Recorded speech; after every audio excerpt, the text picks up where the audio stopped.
Hello, my friends. Thanks for being here. I hope you enjoy what we are going to talk about today. If you can take a minute and subscribe to whatever platform you're finding this on, it would mean a tremendous deal. The subscription helps distribute our content directly to you so that we don't need to compete amongst algorithms on social media platforms or AI created content. This is just made by humans and distributed directly to you. It will also create a link of communication coming up as we distribute music, documentaries, music videos, anything that will be created and sent out. So I appreciate you being here and appreciate you being a part of this history here. So enjoy the podcast. So welcome everybody who's listening to this on the backside. This is Ross Thorn, our first guest, my brother. Ross is many things. First, he's a story-driven songwriter and a neo-traditional folk artist who just released his second studio album called Fitting In. That was recorded at Pachyderm Studios last November. Actually, probably like a year ago from today. Almost, yeah. Crazy. You're an activist who seeks better rights and better quality of existence via change in the areas of human rights, politics, and the music industry. You're a lover of Dungeons and Dragons and all things creative and imaginative. You're a deep thinker, a truth seeker, and you're my brother, who I just love the heck out of. Jeez. Yeah. Did I miss anything? I don't really think so. Games, Dungeons and Dragons. Yeah, you love Yeah. all types of games. I think I love games more than I love music, which is kind of interesting angle. I've told that to some people who are in the industry too. So In the game industry? no, in the music industry. I believe that. Anytime we get together, like you and Brianna, actually, you guys like have like a game as like the centerpiece of a gathering. A lot of times, yeah. I mean, you can see the shelf behind me is just chock full. It's all games. Games Okay. and game books. But yeah, I think a lot of my friendships have like started with games. Usually Magic the Gathering is like the big centerpiece to my friendships, but music too. I think that's kind of like the funny thing. Music and magic, both M words. Music, magic have like get me to meet people more than like anything else Nice. and connect interesting. human to human. Oh, nice. Yeah. It is yeah, because you're sitting across the table from somebody actually like looking at them in the face. Mm-hmm. Okay, so the first question that I got for you, Mm-hmm. I really want this to be more of like a dialogue and we're just like having a conversation, but I wanted to have a few scripted points and I wanted to have a launch question. So I reached out to a bunch of people who know you really well and I got a question from one of them, actually Wow. two of them. Wow. So this is like the way we start the whole thing. This is you're Nardwaring me. What does that mean? You ever watch Nardwar? No. Yeah, I guess if you don't know who that is, that sounds just weird. I just do Nardwar so hard. Yeah, no, he's an interviewer and he goes really deep on folks and finds out stuff about them. Okay, yeah, I definitely am Nardwaring you. Yeah, You're probably going to be the easiest person in the Nardwar. yeah, absolutely. So this is from Paul and Shelley Scharf. Hey, Hey, can you tell people who they are? Paul and Shelley Scharf are near and dear family friends. I lifelong friends with their son Cody, who's been a really integral part of my life since we were in kindergarten and preschool. And so I worked for Paul and Shelley. They're like a second set of parents for me. Mm-hmm. Yeah, and I was around them too a lot. So I was in my first band ever was with their oldest son Eric. So they were fitting. I was like kind of scanning my brain, reached out to a few people, and they were the ones who got back to me. So they said, even though our paths of music have put us in different areas of the country, our shared love of music seems to have formed a strong connection between us. As we were growing up, when did you realize that our love of music and talents would form our future careers? And how has music been able to form the relationship between the two of us that carried on through the years? And from your perspective. Yeah, and referring to me and you. Yes, as brothers, but we're looking for, yeah, just your take on the whole thing. Yeah. I never necessarily planned to do music as like something like a major part of my life. It was, I think, in college where I went to college for basketball, quit basketball, and then I'm like, okay, so what do I do now? I really like English. I like music and songwriting. But like I can always do that. Like you don't need a degree to do that, which is the best part about music is that it's so accessible in every part of it is valid, whether you have a degree or not a degree or you've studied it or anything.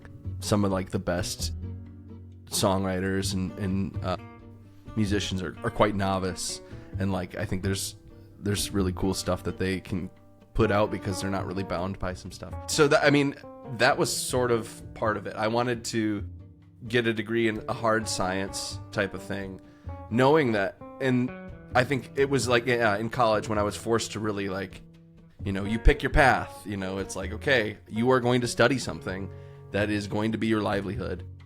And that's when I was sort of tossing it around of like, okay, I really love this. Like, this is what I kind of want to do. It's going to be slower if I do something else, but, you know, like choosing map making, which is what I got my degree in, is geography and geology. Yeah, that was sort of when I knew I wanted to do something with it by choosing that I would study something else. Yeah, that's funny. That was one of the things I actually wanted to talk to you about specifically. I remember having conversations with you where you were like, that's just not what I'm interested in. Because we've always gigged together. Since I've been gigging, we pretty much have gigged together. Mm-hmm. And I was just so about it. And I was like, I remember you saying that wasn't like a focus. And then there was a shift that we didn't really talk about. And I just kind of accepted that I was like, oh yeah, he's pursuing music now. But I was curious about that. Interesting. Yeah. So I don't know. Yeah. I don't know. I don't really remember when it shifted. Maybe it was like to see what it could be, you know, like to be an original music and maker and a songwriter. Yeah. It's also funny because I never thought of you as going to do music. Like when Yeah. you did that was a big surprise to me. Really? Mm-hmm. Did it seem out of left field? A little bit, yeah. I didn't talk to people about it, actually. That's interesting. Yeah, because I kind of got some. I mean, I loved music, and it was like always a really big part of what I was into. Like I'd do it at the talent shows. When I would host the talent shows at our high school, and that was kind of my first taste of like performance, where I was like, I really like this, and like the preparation involved, and then executing on stage. That is a big challenge. And then I got some positive reinforcement in college, where I was like, I'd play at people's houses, and then I got a small solo acoustic gig, and people started coming to my shows, and I was like, I freaking love this. This is way more fun than teaching kids, that's what my degree was going to be in. And then when I started outpacing myself monetarily with gigs as opposed to teaching, I got to do this. That's where mine came from. Yeah. But I didn't talk about it. And that makes sense too, because I mean, yeah, we were at different schools. You're 3 years older than me, so you were in college. I was in high school, and didn't have that much of a dialogue, like that direct dialogue, as much as we had when we were living together. And so having all of those subtle shifts happening year after year after year, and every time I'd see you, the focus was basketball. You know, like that was the primary thing. So it's like, yep, you're doing basketball and you're studying at college and you're studying education. And there wasn't really any sort of notion that you were going to move to Nashville and then do music like as a major part of your life. So that was, yeah, I think that was the surprising part. Is I couldn't see all those subtle shifts. And every time you would play something, it's like, oh yeah, like house party, you can play guitar, we're playing guitar, it's fun. We've always done that. That's been a huge part. Like that casual sort of like familial embrace of music has been a part of our lives ever since we were younger. That was like the main thing.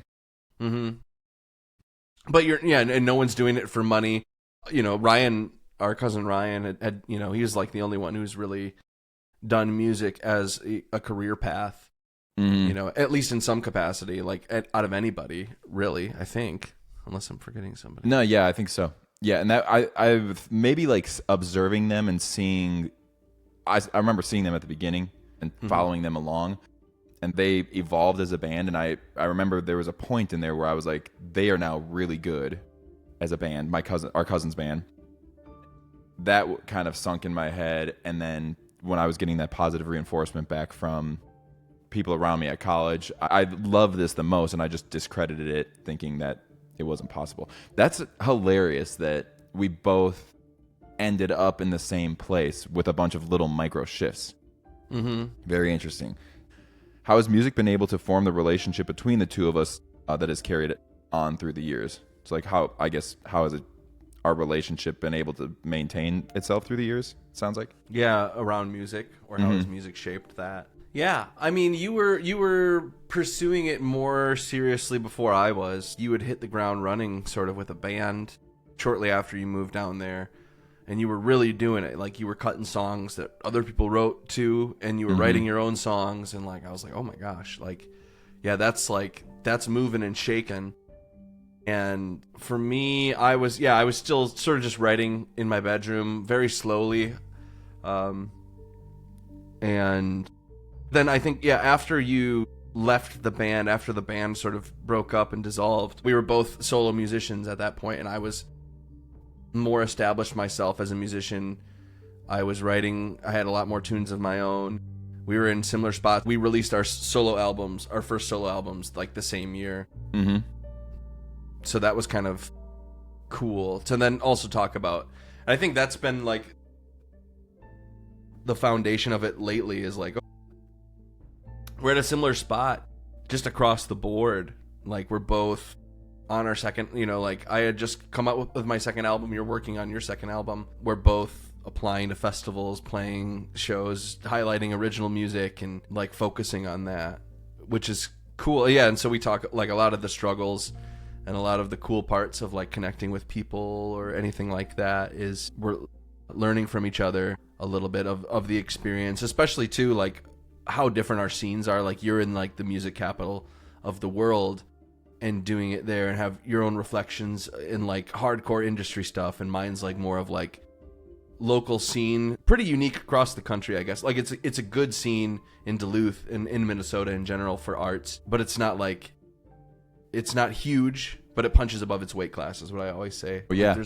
There's some names, of course, I mean, just in the Midwest and Minnesota in general, but Duluth itself too has launched some pretty cool artists and of national fame. So It 100% has. It's interesting that like my city has its own obstacles. Your city has its own obstacles and pros and cons to both sides. But our experience with leaving our cities, like touring and booking and growing a career, growing artistry and a catalog, is actually we almost are like step for step with each other. But the obstacles that we face to accomplish that are very different. yeah, and also like, especially on the road, like it kind of doesn't matter now where you're from. Like the benefit of the internet part, has been like you can get your music out there. It doesn't matter, like people will find you on the internet. It doesn't matter that you're in Nashville necessarily. There's some benefits to that in the connecting parts and marketing stuff, but like, when you step out of your region, it doesn't, it matters less where you're actually from. It matters a lot less. Just it's a shiny piece being from Nashville, but otherwise it's still all the same. Like, people don't take me seriously because I'm still a small act. Bigger festivals don't. I'm sure, and likewise, we've talked about that. Just that process of booking, like trying to establish social credit, is tough. It's so tough. Okay, so now I'll move on to like my topics and stuff. So we'll kind of get into more of the Be Human side of it, but to start off, I wanted to ask you just like general question. Since you've been independent and pursuing the music stuff for a while, like what is your 10,000-foot view perspective of the music industry today? 10,000 foot, like bird's eye type of view? Yeah, like way up high, like rather than getting super nuanced and like looking into details, just like what's the overall health of the music industry? How do you feel about it? What's going on with it? Yeah, I think there's some big shifts on the horizon that we'll probably get into as well, just with like streaming, AI, and where people will focus. I think it's kind of crazy to see the reality versus like the expectation of when you get into the music industry, or like, it's kind of funny too, even just the term music industry, you don't think about it as a small independent artist. It's not, at least I never did. I was like, oh, like now I'm in the industry. I'm like, I'm just playing shows and I'm putting out music. Like, I'm not in this industry, but then like you are, like that's a part of the industry. It's more of like an ecosystem, like in terms of everything versus like the industry part. That seems so, in my mind, like I work for Mr. Music. John Music owns music industry versus like, doing music on like, and it's always been a side thing too. So it's kind of been like a quiet, like slip into the music industry. But yeah, I think, with the health of it, I think it's going okay. I'm a little nervous for some things, like I mentioned with AI and where that's headed and how we're headed there. I'm looking forward to, though, like I think one of the, like that reality versus expectation part that I was getting at is like, you think you're gonna hit it big. You see the biopics of whatever something, or you see some star like just instant TikTok fame, and that's just how it works, and like it works for everybody that way. Where it's in reality, it's far, for probably 90% of people, it's slow growing. It's, like 10-year industry. Like you just keep playing, you keep going out, you keep making connections, you keep playing shows and meeting these people, and maybe in 10 years, like you'll start to be able to really like pull something and be those like not a small act anymore. But it takes so long. I think that's like one of the biggest reflections I've had. And so whenever I'm like frustrated that I didn't get into a festival, or like I'm not growing at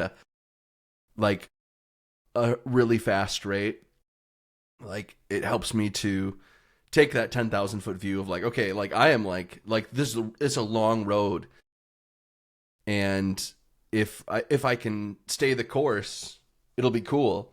But right now I'm still like in the first 500 feet. 100%. Yeah, I relate to all that. And yeah, I had the same realizations that one of the best parts I think about being songwriters too is that like we can develop a catalog, and that just takes time. And if you can get more and more songs, you're going to have you'll be able to go play a set anywhere with enough material, and then you're just increasing your chances of a hit as you just keep doing the thing that you love to do, which is just write songs. And a good segue into the next topic is I think we should maybe just touch on, I know you're very passionate about like the AI in general and how AI is being applied to music and songs. So maybe we could kind of just segue into that, just because it's seemingly, I've seen a lot of marketing towards like Suno and AI apps that are like anyone is a songwriter now, and or production, you can kind of just get like music production done in an instant to you. So like, yeah, why is it important for you to like avoid those things as you make music? Yeah. I think in general, like AI doesn't exist in a vacuum. That's the main part, especially right now. Like, like this Suno app is not only just this app that you give an idea to and it spits you out something back. It's part of this whole complex. This AI, industry complex it's running on these data centers that are, taking up tons of resources. They're price hiking all sorts of like power prices across the country. They're using up tons of water. They're decimating some communities too. So I think that's an important part for me, as well as like how I situate not only in music, but to know that it's not just this music thing. Like that, it's not a vacuum of when AI is being used. So there's a lot of like environmental and ethical things about that. The other part, coming back into the music part, is ethically, these models are trained on everybody else's work. They're trained on tons of work, and which is kind of interesting because like our own intelligence, non-artificial intelligence, organic intelligence, we're trained, quote unquote, on the work that has inspired us, and we're filtered through it as a human, and like nothing is original in some ways, Totally. And so that's a very interesting reflection and dichotomy of like organic intelligence and artificial intelligence is that now they're programmatically like, okay, no, go and look at all these and then come up with something, which is something that we do just subconsciously versus now this is like actually programmatically done. Someone consciously did this. Go look at all these samples and come out with something. So I love, like flipping it on its head. Like I can always talk about like why I don't like AI, why I also like human-made stuff is I think just as important to talk about. And what I think that, AI can only, it's kind of like music theory. I heard like Charlie Parr has talked about this before. Another like a Duluth music legend. Charlie. Shout out Charlie. I'm playing a show opening for him. I'm super stoked in January of 2026. Nice. But yeah, he's been influential for me. He's probably been like one of my favorite like Midwestern artists, and he's just a salt of the earth human. Some of the words he said really inspired this latest album of mine to come up with like sort of this concept of fitting in. But he had said something along the lines of like, music theory can tell you what you just did, but it can't tell you what to do next, which I love that. And I think it kind of applies to this. Like AI will never right now, like it's only trained on things that have already existed. It won't really come up with something like, that isn't inspired by something else or like, blatantly ripped from something else. And so like the part of the human inspiration is like, oh, like I can be unpredictable. Like my motions and actions and my thoughts are unpredictable. And I can do this, I can go to the 5 instead of the 4 or whatever. Like I love that part. And I think that what AI will not do, at least I think it won't be trained to do this, is to make mistakes that then become like canon in the song. Like, yeah, I've got so many songs that like the coolest part is I made a mistake. I didn't expect that at all. Yeah. And that just won't, I don't think that AI is going to do that. They're not going to train it to do stuff like that, to make these quirky, weird parts that are like, that make you, oh, it's going to train itself on what's catchy, what's, here's these pop chords type of thing. But the human aspect of flaws that become like beauty, I think it just won't do. And so that's why I love, the human interaction in making music. Yeah, that's really interesting. I also love that part of the process, and that can really only be done through just a bunch of mistakes. And you find a bunch of mistakes along the way, and then that's kind of by polishing that's what turns into a song, or turns like at least a series of chords and words into a song. Yeah. And then connecting things that typically aren't connected. Like when you can find a bridge between those different ideas, I totally agree. That's just not going to happen. And I think that's going to be a major advantage to creatives and actual artists, like how we've been playing live and learning real human songs since our early teens. So we're like coming up on like close to 20 years of like doing this, and we're going to be able to like withstand a tidal wave, I think, as opposed to being able to, like right now there's a lot of AI bands going up on Spotify and other platforms, but they're able to put out an album or two, like an album every couple of months, and they're promoting it as an AI image of a band. And it's really strange, but there's no innovation and there's no human connection in that process. And I think you can feel when AI takes a human idea, it's like slightly underneath that human experience, right? Mm-hmm. And then as AI, like what you were saying, as it continues to train on all of the material that's on the internet, more and more of that material will be its own dehumanized version of the art. And so then it's just going to keep like creating derivatives that are away from the human experience at a faster rate than humans can make it. So like it's going to more weight will fall on us to, maybe not more weight, but we'll have more fortification of our artistry because we will actually be the only things that can really innovate. Yeah. My hopeful perspective. Right. And I think that's really worth noting too, is that like, okay, and like people will also just gravitate towards this human experience because like, yeah, if this line in this AI song says, I grew up on a farm or whatever, and okay, I know that's just blatantly false. Like, this is an AI band. Yeah. There's nothing rooted in reality about this. Versus like, and even if it's a prompt from somebody who did grow up on a farm, it's like, okay, you just had somebody, like when you ask the computer to funnel your experiences into a song versus like, and maybe this is just more appreciated by creatives, and like people who do this and who sink themselves into it, that they're like, oh, like I know that struggle of like taking my experiences and putting it into a line, like taking my lifetime and putting it into 3 minutes of, music is like so hard to do. But when you do it, it feels so good.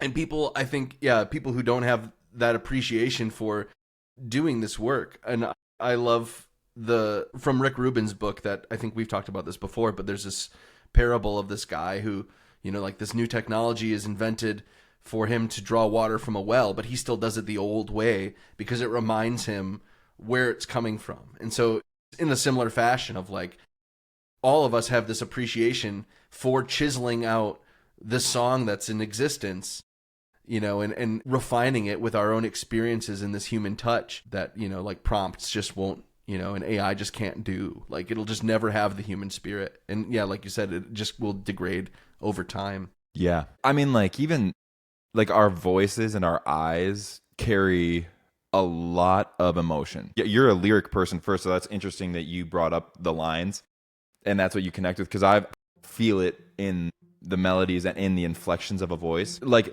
we were talked about, I love the flaws within a performance. And if the closer that you can get a human performance to perfection is very interesting, because it's going to have flaws in it. But then when people get skilled enough to close that gap, that's, I think, really what pulls on our emotions, is like that small distance between perfection and the flaw.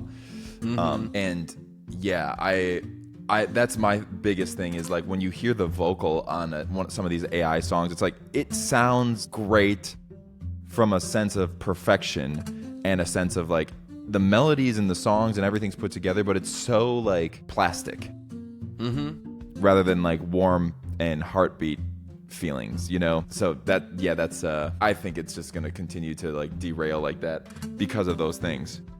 Yeah, it'll be interesting to see this, because like you said, the samples that they'll continue to use, are probably going to be fed with more AI stuff. At the same time, the technology just gets so much better every day.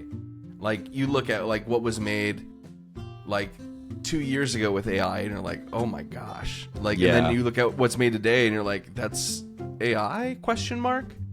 Yeah. So, that sort of juxtaposition of like creating, like this Ouroboros type of technology. Great reference. Thank you. The snake eating its tail, for everybody who doesn't understand what that is. Continuing in this vein, I love you, by the way. I love you too. This is fun. So you've been very vocal about AI, its use, all of these things. I feel like with your with your brand and with all of your social media, like part of your identity is that activism. I'm always interested. We don't really get to like talk in this type of fashion really very often. So like, how do you separate your art and your activism? Because I feel like they're almost like things pointed in different directions. Like, your activism is outward looking and more like observational of the world, and you want to inflict change on the problems that you see. And I know that's a big part of your art anyways, but for me personally, like, I look inwards and do like try to make evolutions happening with my art within myself, so that that will manifest in changes in the outside worlds. How do you how do you balance that? Yeah, I think, well, yeah, like you mentioned, they sometimes overlap of my artistry and activism. Like, I will write a protest song, or I will write, music that has political overtones in it. The way that I think about music is and the way that I enjoy music, I should say, is that like it situates me like within myself, and myself, then is situated within a world, within reality, within society, with other people. So, and when music makes me feel that way and like kind of like vibrates me and reminds me of all of that, like I get fulfilled. Like that's the best way I can describe it. So like, and sometimes it stops just at myself. Like sometimes it is very introspective of, you know, there's nothing inherently political about a song, you know, or whatever. And it's just fun to move, you know, like to me off my latest album, like I lost my voice in my accordion, but I still know how to polka. But, you know, One of my like, favorite songs on the album, by the way. Thank you.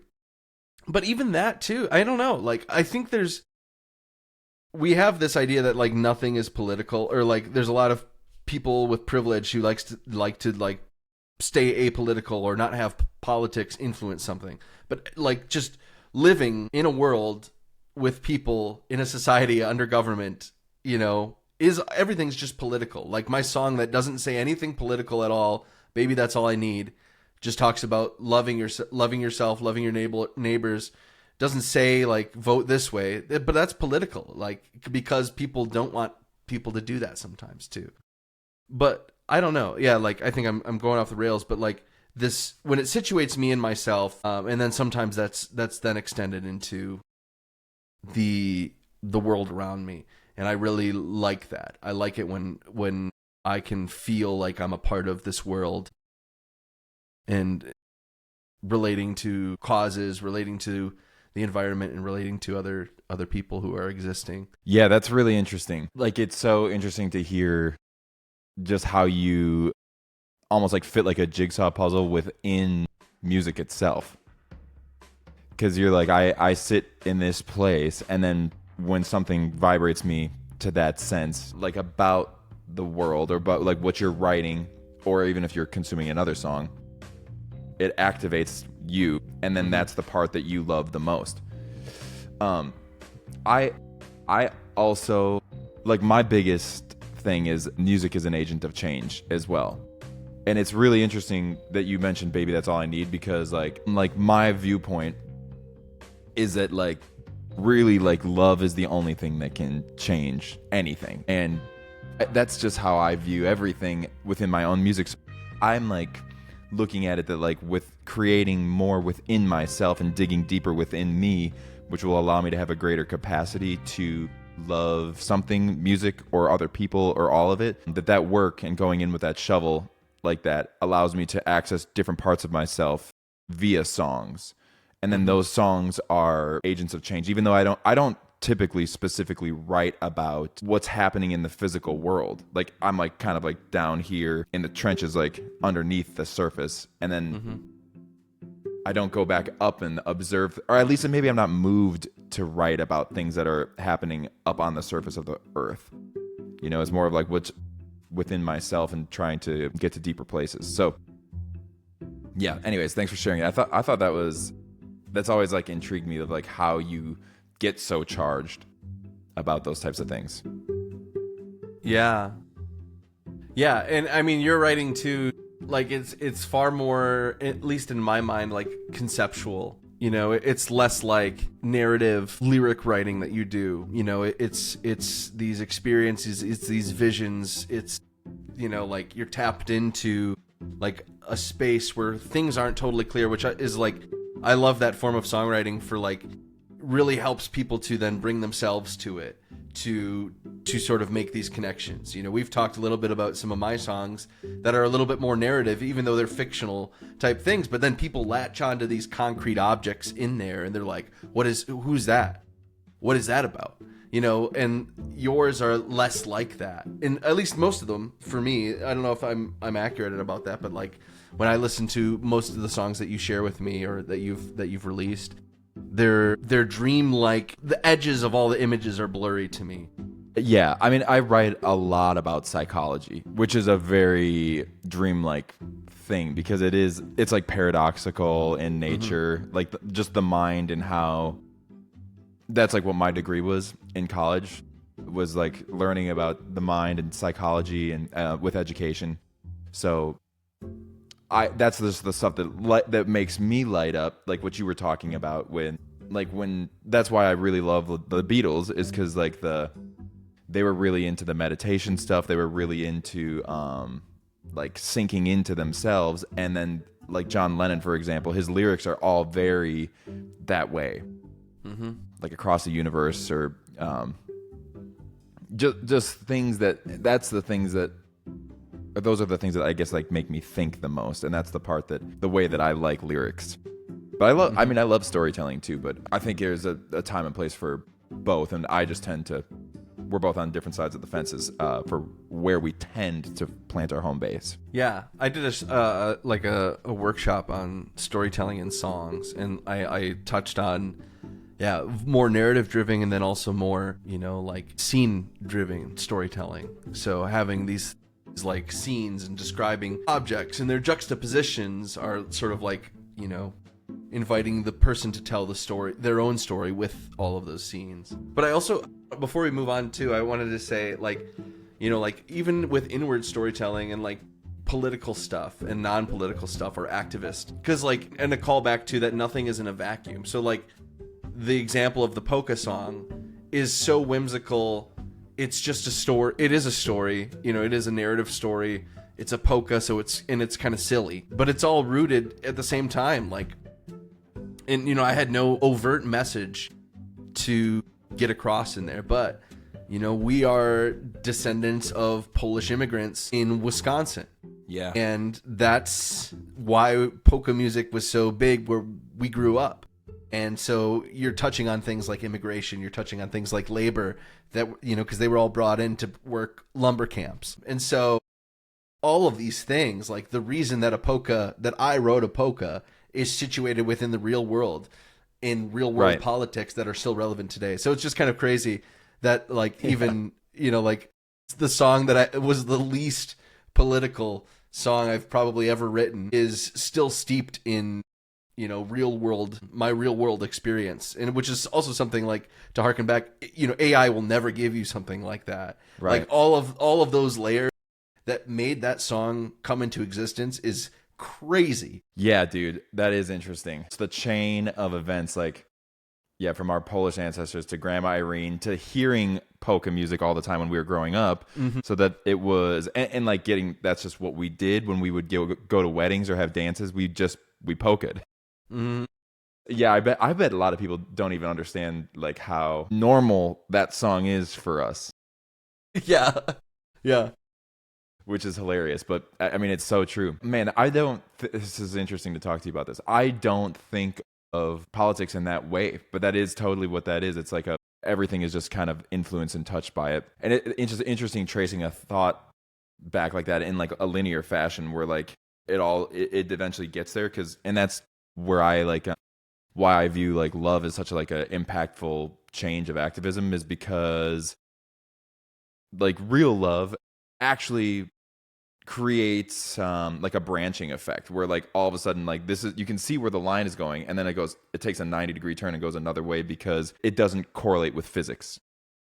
It's like something that is actually greater than inertia and momentum, and it's like this is where something's going, like AI for example, it's going this way, and we can see the end of this hallway, but the force of love, if you look at it from a scientific perspective, is like just there isn't an equation that makes something predictable, like the act of like charity or like giving money to somebody or giving an opportunity to somebody just totally opens up. It's just against all the systems that are at play anyways. Yeah. Interesting, huh? Yeah, it's cool. Like, yeah, the metaphysical aspects of the human experience are sort of like, what they drive. And again, like what can't be predicted is that, like we feel things like that can't be explained. Like the way that these chemicals in our brain, like, if you were to break it down scientifically of like, what is love? It's chemicals in the brain. It's doing this, it's doing that, But the fact that we've now, evolved as a society to have things beyond our animalistic needs, But yeah, that's fun to toss around. Yeah, I know. I love that. I love living in that space. I'll ask you one more question here about just the industry itself, and we can move on. Oh, well, let me ask you. I'll start with this one. So as an independent, you're juggling a lot of hats Mhm. as a artist and the songwriter and the creative, and also the business industry representative, where you're like, I need to pay people, Mhm. I need to book these shows, everything has overhead. How do you differentiate looking at your music like art and looking at it as a product, as you've stepped into like making music more and more full time over the past couple of years? Yeah. I think there's a big separation between like when I write music versus when I'm like performing it. Like when I'm writing music, it is like strictly artistic process. It's simply for that. I suppose like maybe in past years it's come to maybe blend with performance stuff. To me, like performance is like typically paid based stuff. Like actually doing it in front of an audience, doing it for money. There are people exchanging in that realm. So I guess sometimes like you're like, oh, this would be great, like if the audience like gives something to sing or something like that. But yeah, because it just feels like 90% of the time you're sending emails, you're organizing, doing logistics, and so it really feels hard. That you're working 2.5 jobs that are for this music part, and the half one is actually doing the music, and the two are like booking, social media, logistics, tour managing, any promoting, anything like that. So that's difficult for me, to come to terms with. Because there's so much weight on all that stuff, and it's tough to do independently. It's tough to do it by yourself. It's super hard. Yeah. So, but like in terms of my songs being a product, I never feel like that. I haven't felt like that yet, because I think kind of coming back to like the roots part of like why I started writing music, or like maybe even like why at the time I was like, I don't really see that as a thing, like in terms of music as a career. It's because like my staunchly held conviction is that I'm writing music for myself. Like always, like my songs are always for me, and it's where I'm feeling like, again, like it's all layered into, it's where it's connecting me to these inner parts of myself that I like to explore, or that I haven't explored, or that feel good to explore, or that feel scary to explore. Or it's like situating me within this ecosystem of the world, within society. So whatever the reason why I'm writing a particular song or why it's resonating with me, it's because I like it, and like I will listen to my own music. Like I have to like my own stuff, because I'm going to be on that business side. I'm going to be playing it. Yeah. Because I'm building my catalog for years and years and years. So I never feel like my songs are a product. But I love, like, it's kind of funny because I am doing it in public, but also like when I paint miniatures, like I don't share those. Like, and it's a similar thing of like, oh man, I'm doing this and I'm doing it the best way I can. Oh, I love this little theme. I can, put this in here, this, do this color or whatever. And like, if it's music, it's like, have this album artwork, do this. Yeah. But it's all for just the package of like, I want to make this thing cool. Yeah. And to me, as long as it's cool in my eyes, it doesn't matter. Mm-hmm. That is the value. Like I just made the spooky version of Gravedigger's Son that is a Halloween like whimsical thing, and I just had so much fun doing it, and like coordinating it all with people recording and coming up with cool album artwork, and then I got to share it out, and other people like to enjoy it too. But I had just a gas like coming up with this weird concept of a song. Yeah, and you can tell. You can tell how much fun you had on it, because it is like it's deep. The layers of the energy are deep. Mm-hmm. Yeah, that was awesome. Kind of like same vein of things. So in 2022, was that when you put out your album, 22? Or was it the beginning of 23? We recorded 23. it. Okay, yeah, so we recorded it in 22. Yep. Just looking ahead, like rather than being like, what do you see in like 10 years or 5 years? Like in 3 years, where do you see music going with all of this AI things and just how the internet is working now? Do you think it's more of like continuous in this direction, or is it like more person to person, like we go smaller? Yeah, I think there'll be some pockets, and I don't exactly know the timeline of it, but like the branches I see are like, people embracing AI music because they don't care. I think there's these parts of society that are like just so convenience based that it doesn't matter. They're not even thinking, they're not engaging. All of this stuff will be very prevalent, and it's just going to be passive listening stuff. Like, people aren't engaging with it. That's sort of like a little bit one that I don't like, that future. I'm a little bit more scared of that future, because then what does that mean for the people who are creating? I think maybe in that timeline and in another timeline, though, like this human creation part, I think there would be a swing back of like, people really value human artists making human art. And so when there's so much chaff of AI stuff, like, people will just gravitate towards artists and the human experience that they can perceive. But the only hindrance to that to me is the convenience part, where people like won't be engaging deeply. They're only going to be engaging in a way that's not going to be intrusive to them, and the people with money will make sure that these platforms are, like, they meet you where you're at. They're going to feed you algorithms. Like, we know everything about you. You're going to like this song that we're going to generate right now. This is actually called Garrett's song or whatever, Yeah. That's one of the things I'm like, even doing this podcast, and like I'm going to try to link this to my Substack. I see the same thing, and I'm trying to just do a little bit of effort and do my part to contribute to communicating to people that it is important to do a little bit of work on the listener's end, and like, just don't let algorithms distribute to you. To be like, if you see somebody live or enjoy them, to subscribe or actually create a lasting relationship of support that we as artists, that we can actually give you value to, because otherwise it gets to be a little bit of an echo chamber. I mean, the other way of like silence for us, where we're trying to reach you but we can't.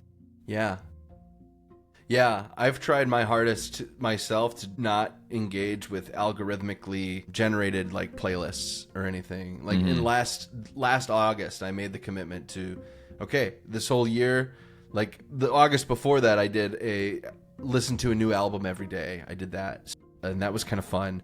And then this time around, it's just like, okay, I'm not going to let like something choose the music I listen to. I'm not going to be a passive listener. If I'm choosing something, I'm choosing it because I want this, or I'm looking this up, or a friend recommended this to me, which is sort of like just, this small little resistance to the way that we're getting shepherded into with algorithmic stuff. So this is a good segue so leaving the AI stuff a little bit now, and like I told you, I really love psychology.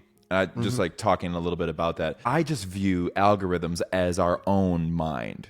That's kind of what they are. They are a reflection of how our brains work, and then it just reads your brain and caters what you might want. So to be passive with that is a very weird thing. You're kind of just like eating potato chips mindlessly from an artistic standpoint. You're like, I'm not consciously making a decision of what I'm consuming artistically, which has a big impact on you as a human. So from now, my psychology questions, I got a couple more, and then I'll let you run, because we're kind of getting towards that hour point here. But if I were to sit inside your head for a day, what's the loudest voice in there? And maybe some examples would be like curiosity, doubt, conviction, excitement, things like that. What would you say is like the loudest part of your inner working of your brain? Ooh.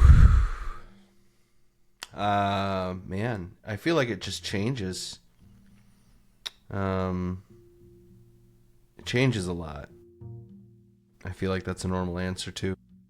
Yeah, it should change, I guess. But is there one that's typically like over a span of time might be the loudest? Yeah, I'm trying to think of like what's the connecting thread. Like, because sometimes, I don't know. It feels like it's like this excitement for what's next.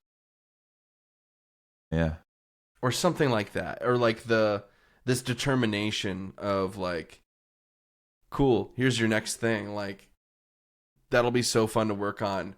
It's gonna get you so down. like at the same time, like all these things, like it's like that doubt, you're gonna doubt yourself so much that why are you doing this? But like the but like I'll feel this like this need to do it. And so maybe that's it. There's maybe just a couple, yeah. So determination, excitement, those come along a lot. Doubt comes along so much. Doubt and despair for sure. Yeah, those four are playing cards in my head Yeah. quite a bit, and sometimes they're all in, and sometimes They're all trying to see who's bluffing. yeah, exactly.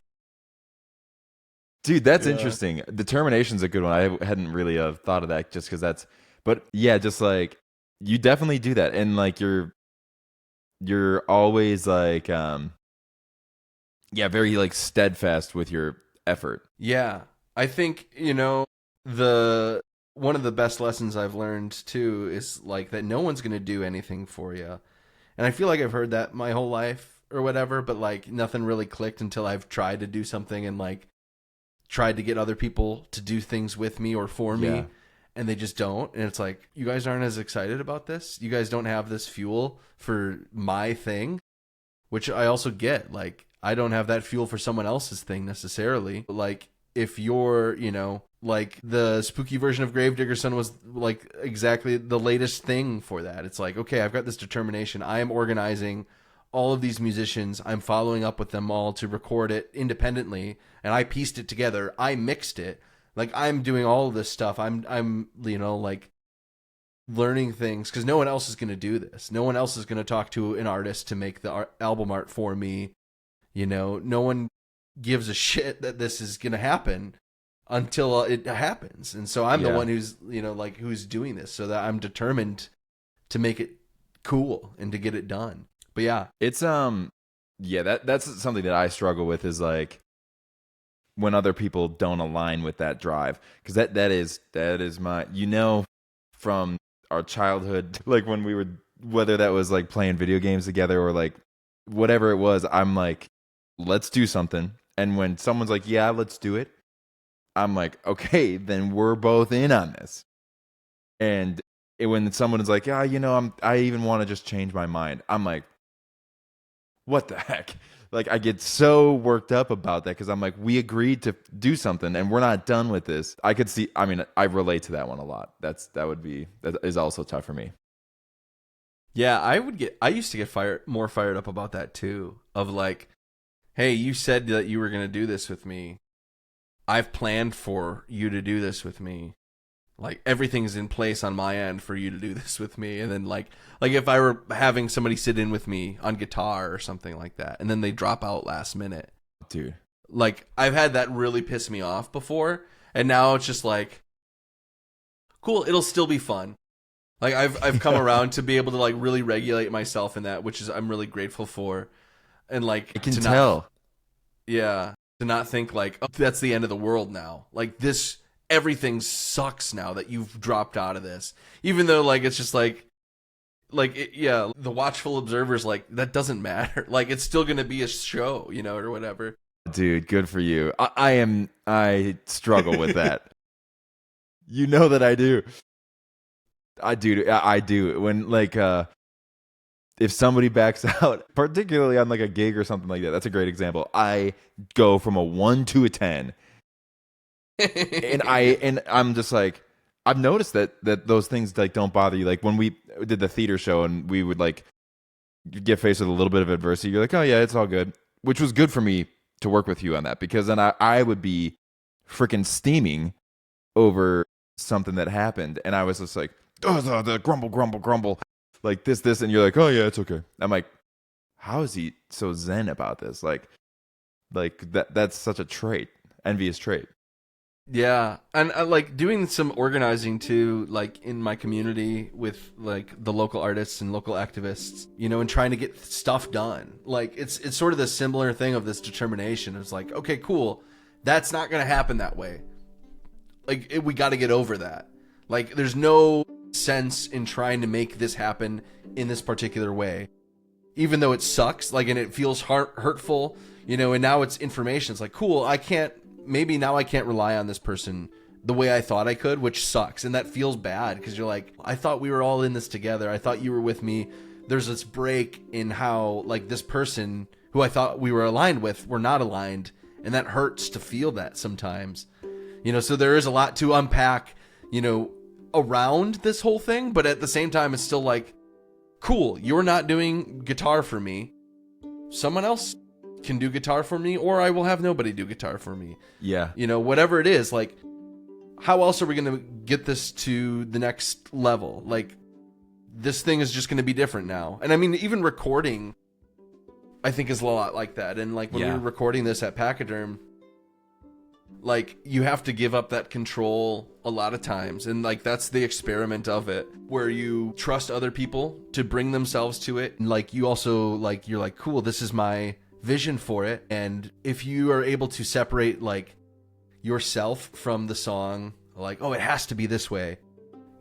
Someone does a different part, you're like, cool, that's just what the song's going to be, because you're doing that part and you're bringing yourself to it. I would do it differently. It was different in my head, but that doesn't mean it's wrong. Yeah. Yeah, you have a staunch vision too, that you bring to the table, and then adapted pretty well when we were in the.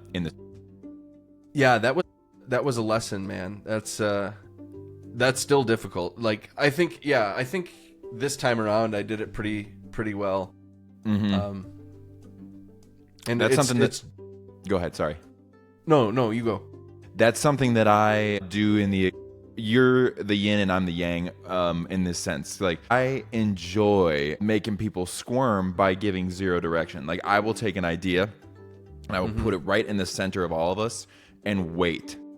And I'll be like, I would rather let this flop and see what happens before dictating, because sometimes it takes a long time for people to come out of their shell. But once they do, really interesting things happen. And I think that even happened while we were at Pachyderm when I was serving my role. There was a lot of the times I would just be like, that was good. And I would just like, I wanted to wait longer. And I wanted to wait longer than we even really had. You did a good job of balancing that to be like, still like directing a little bit more. But I was like, we shouldn't talk about it. We should just run another take, Yeah. And that is totally the balance of like, where do you concede to something, but you also, and like, again, like with that, like being the artist and being the business thing, we've got 4 days in the studio, but we've got to make sure the songs are good. Like, we shouldn't compromise on how good the songs are, but logistically, we need to get them done in 4 days. Yeah. And totally. so that's where those come into play too. And you're like, okay, how do we do this? Like, we didn't get the takes we wanted for 3 songs on Tuesday. We recut them on Wednesday in a different arrangement. And it felt like the right thing to do. Logistically, we shouldn't have done that, or like, you shouldn't do that, quote unquote, because it was time wasted, but it wasn't really. Like, it was practicing. It was recorded practice type of thing. Yeah. So. It actually had a lot of value. This wasn't really a part of my question list or anything, but since we were both a part of that process, is there anything else that like you want to touch on about the Pachyderm recording process? Like any of your favorite songs or favorite moments from the recordings that we could just talk about to promote your album? I want to say that Nick at Pachyderm is a literal angel. Yes, and we would do one of anything the best for Nick.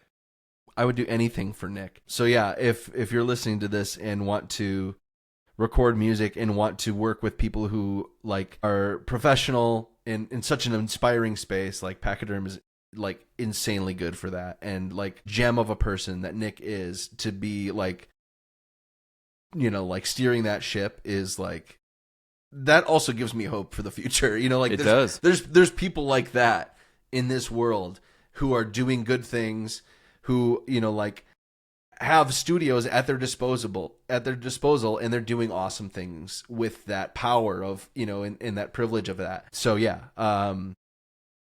But what lessons or favorite moments or favorite songs? Yeah, I think it was interesting working with Clark and working with Jacob, who are like, to me, they work so differently. They're like opposite ends of the spectrum of how they work. Yeah. And they're both incredibly talented musicians. This is Clark Singleton and Jacob Mahan, who Clark was a producer and bass player on the record.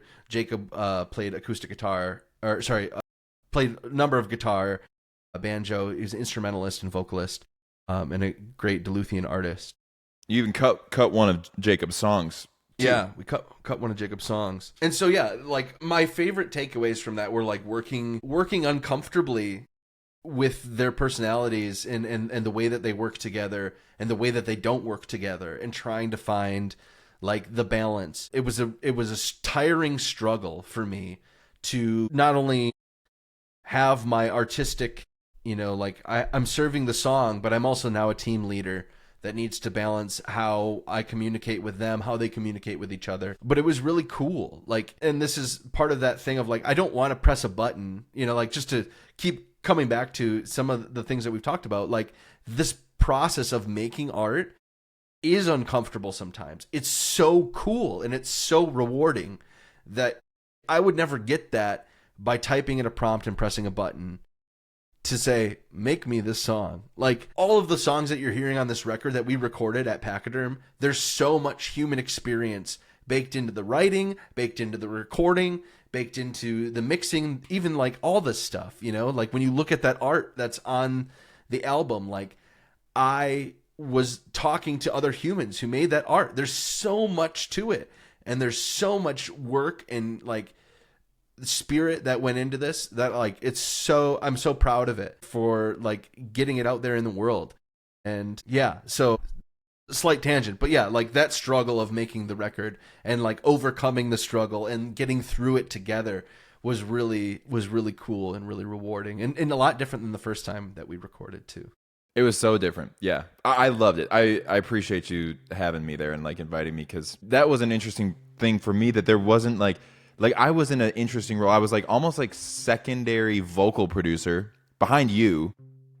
And I had like some ideas maybe, but I was like more of just like a mirror in a way. I just served as like this mirror. And the crazy thing is I was reading that book about teams as we were there, and so many times Jacob would be like, hey Garrett, what's up? What'd you read about that book? And I would just talk about it. It was like exactly what we were going through that day, which was like, that was almost my role as a whole there, was that. Yeah.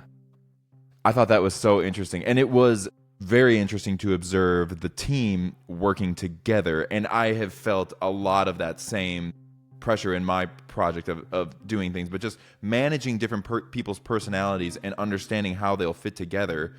Clark is a very driven and he has an awesome intensity about himself. And if you want something done, you talk to Clark. Mm-hmm. He makes it happen. And Jacob is a feather in the wind. Mm-hmm. And he is floating on a cloud, and wherever that feather lands, that's where it lands, and he's okay with it. And Clark is the wind, and he was like, how do we move this along? Mm-hmm. It was awesome to watch, and I would imagine that it was a lot to handle. Yeah it was. Yeah, that's a great example. Like, and you watch like a feather in the wind, and it's like a beautiful thing to watch, and it's a beautiful thing to witness. And sometimes it is not the most efficient like path for to get from A to B, but it's fun, and it's like, it's enjoyable to be a part of it. Yeah. So that was the cool part about that experience. Yeah, that was awesome. Yeah, the record's out again. Fitting In is what it's called, as we talked about at the beginning, but we're wrapping up here, so I wanted to touch base on it again one more time. We'll just end with a couple things real quick. You don't have to take a ton of time on these, and we'll end it. But I want to just ask a few brothers-based questions. So we did some psychology, we did some music stuff. Let's start with this one. This is easy. What's your favorite memory of making music together? I would say some of our live performances. Those are some of my faves. Like the theater show that we did at Northland Pines in Eagle River. That was really cool. It was special. Yeah, we'll leave it at that. Yeah, cool. I've heard this quote that says, your sound is determined by the sounds of the place that you were born, meeting the sound of the place that you live in. Mm-hmm. How is that true for you? And do you notice a contrast between our experiences and our sounds? Yeah. I mean, like what we talked about before with like the way that I listen to music and like everything that's packed in there, like the polka is a great example of that. Like that's where we were, and shows how much is packed into a decision in songwriting. So yeah, that's so true for me. and in a place where I like to do whimsical stuff. I like funny things, So that's a great example of that. And, all of my experiences are imbued into the songs that I come up with. And in contrasting our stuff, yeah, man, our stuff's different. Very. Very different. Like every place, like from A, where we are, same A, different B in terms of location stuff, and the squiggly lines in between. It's kind of crazy. Our stuff is very different, and I don't necessarily know why, I know. but it's like the myriad of reasons of, you're the firstborn child of two boys in northern Wisconsin, so even our A's are slightly different, Yeah. like the place geographically is the same, but socially very different. So and similarly, like our B's, like what we talked about, the differences between our music scenes and how some things are similar and some things aren't. But all the things in between of how we've viewed life and how we've gone about our, adolescence and adulthood differently. The influence of the South versus the influence of the North, too, I think you can feel in both of our musics. You think so? I moved closer to where the blues are, and I think it's slowly crept in over time. And you're in a folkier area, and you obviously you've absorbed a lot of that, which, I've never really spent time around folk musicians. Mm-hmm. Yeah, man. It's weird. Yeah, it's very weird to contrast our music.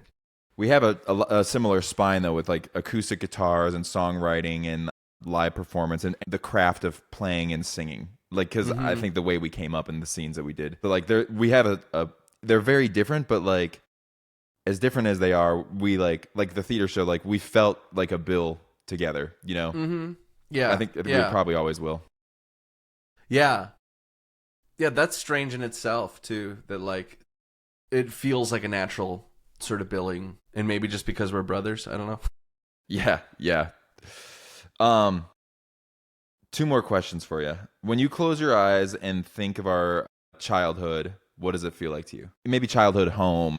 When I think of the childhood home, Mm-hmm. man, I don't know. It feels good. It feels warm. I love, like, each season kind of brings different memories too. So now, like we're recording this in November, like post Halloween, and I love fall. I love fall no matter if I could travel the world and always stay in like fall. I think that'd be cool. That's awesome. But I also think like that's like there's a Twilight Zone episode about this guy who dies and like he wins all the time and he thinks he's in heaven but he's actually in hell. So gotta appreciate the distances between things.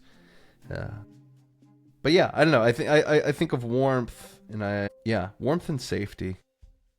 That's good. That's what you want in a childhood home. Yeah, I think we're very lucky and privileged to have those feelings associated with home. Yeah, growing up in a house of love it's a huge privilege, and it's a huge gift. Yeah, and everybody has struggles and friction points, but I think just to be able to think of it and feel safe, that's so clutch. Yeah. Final question. In what ways are you like our mom, and what ways are you like our dad? Think in mom, like mom's academic pursuits, and she likes a lot of those. She's an accountant, and so she likes numbers. She likes the rules and systems. I like those too, and I think that's like part of the reason why I like games. There's these rules and systems, and you learn the rules and the systems, and you know how to leverage them or whatever, and you know how they work. And so when you're living your life or you're playing the game, you know exactly what can exist in this rules and systems. So I think, mom's drawn to academic stuff, and I'd say spiritually too. Maybe not. Yeah, I understand. Yeah, I guess the more of like the caring of the spiritual stuff. Maybe dad is that way or is not that way, but it's a little bit less outward facing. Right. For dad, I always admired dad's simplicity and, the way that he goes through life. It's so impressive. it's this appreciation for little things and a day-to-day appreciation for the simple stuff. And I think I've you know, I've got some of that stuff too, or I've, you know, was able to absorb that appreciation and exercise it myself. So yeah, just getting up in the best part of every day. I love mornings. I love mid-morning, and I wake up and I have a cup of tea. I make a pot of tea, and I have ginger snaps with my tea, and it is so amazing. You know? We've talked and about it's just, that. Yeah, and it's just heaven on earth, man. And I love to be able to stand under a hot shower. Me both. And like, you know, if you're a tall person and you haven't got a shower that you can stand under, like, do it as soon as possible. It's really, I never was able to do that, and now haven't been for a long time since I was a kid, and it's life changing, man. So yeah, I think from Dad, the simple appreciations. You know, you'll talk to Dad, and he's talking about his birds that he sees, and he's, you know, talking about through his day, and yeah, That's awesome. What about you? I was gonna say the spirituality from Mom as well. That, like, I really think about that stuff a lot, and that was instilled in us via Mom. And the older I've gotten now, I've realized that Dad is a deep thinker and connected in different ways than was observable as kids. But I think that love, the seed of that, was planted by Mom. My drive for perfectionism is like Mom as well. Yeah, And I love that. I've grown to love that about myself now too. Because it's just like, it's fun for me to try to like do things better and better. Now that I think I have a better handle on the paralysis that comes from the downside of that trait, like where you want perfection so badly that you stop moving. I've started to get a better handle on that. Yeah, those are great. Those are good call outs. I feel those too. Like with Dad, I think one of the things that I got from him is he's a glue guy, and he works everybody a little bit different, and like he manages his friend group.